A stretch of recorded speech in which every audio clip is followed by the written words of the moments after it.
Le JABA est un organisme régional de type GAFI et à ce titre, il a pour mission essentielle de conduire les évaluations mutuelles de ses États membres.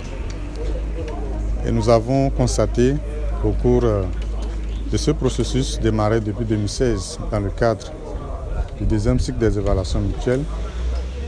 que nos États membres n'arrivent pas à participer activement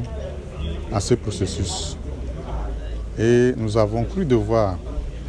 faire changer la donne en organisant cette session pour les outiller sur leur rôle et responsabilités dans le processus d'évaluation mutuelle, en espérant que lors des prochains processus d'évaluation mutuelle, que nos États membres vont contribuer non seulement par leurs commentaires au projet de rapport d'évaluation mutuelle, mais aussi participer activement lors des discussions et prendre les décisions qui s'imposent à l'aune des discussions qui ont été menées lors des réunions. Donc, c'est un programme très important pour le JABA qui lui permettra donc de renforcer les capacités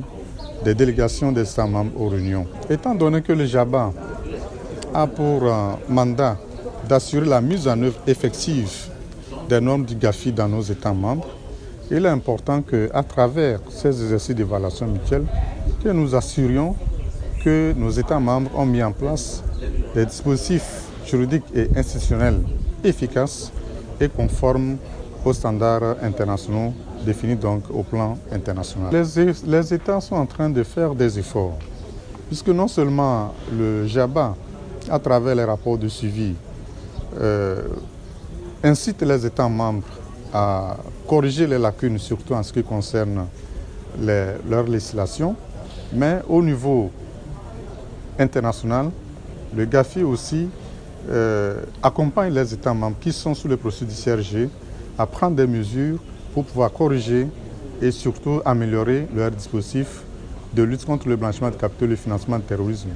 Et comme vous le savez, notre région fait face actuellement aux attaques terroristes et cela est dû essentiellement aux faiblesses de nos systèmes juridiques et institutionnels de lutte contre ces fléaux. Lorsqu'un rapport d'évaluation mutuelle est adopté,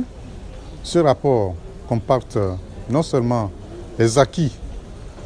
du dispositif juridique et institutionnel, mais aussi il révèle des insuffisances. Et au regard de ces insuffisances, les recommandations sont formulées. Et chaque État membre fait des efforts à travers les plans d'action qu'ils définissent pour pouvoir mettre en œuvre ces recommandations et améliorer leur dispositif juridique et institutionnel de lutte contre le blanchiment de capitaux et le financement du terrorisme. Donc, tout ce que je peux faire, c'est vraiment d'exhorter les États membres à persévérer dans l'effort en vue de l'amélioration de la situation.